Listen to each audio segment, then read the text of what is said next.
Kim ki zövq əhli deyil, anı hesab eylə Həcər. Nə deməkdir Həcər? Daş. Həcər daş demək. Həcər daşda deyir ki, əgər musiqini anlaya bilməyən insanlar nə hesab Daşa eləməliyik? bənzədir. Daş, bəli. Nömrə Cəmdadi əsər. Ləhni Davud. Davud Davudun nədir? səsidir, səsi. İsa'nın nəfəsi. Bəli, bəs burada hansı dini şəxsiyyətlərin adı İsa, çəkilir? İsa deyil. Əsərin şeir vahidi. Vahid. Şeir şəkli beşlikdir. Burada son bənddə kimə müraciət vardı?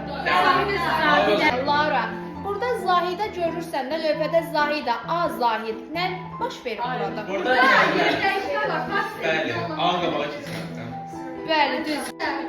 Bəs burada sənə bu düşsə, Orfeyin oxuduğu gözəl nəğmə.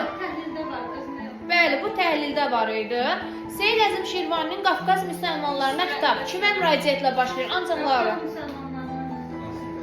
Burada deyə bilərik, şair problemi də göstərir, problemin həllini də göstərir. Problem nə idi, həlli nə idi? Öyrənmək. Şeir vahidi nədir? Şeir vahidi ikili beyt. Beytdir. Janr olaraq hansı janrdır? Bəli, məsnəvi janrı idi. Bəs yaxşı, deyə bilərik ki, əruzun hansı bəhrindədir? Mən xitab sözündən demişdim, Xəfif. Bəli, xəfif bəhrində yazılmışdı. Bəs deyirmi ki, qeyrilər inkişaf elədi, amma biz hələ də qalmışıq geridə. Bəli, burada deyir qeyrilər. Bəs xalqı aldadırdılar. Bu xalqın hamısı avvam cahil. Yox, bəziləri var idi. Süpersən.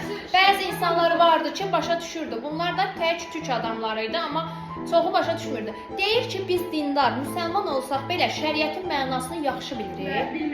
Ay sən deyir, nə elmdən başımız çıxır, nə şəriətdən, heç nə bilmirik. Burada dini bir deyim var idi. Nə idi?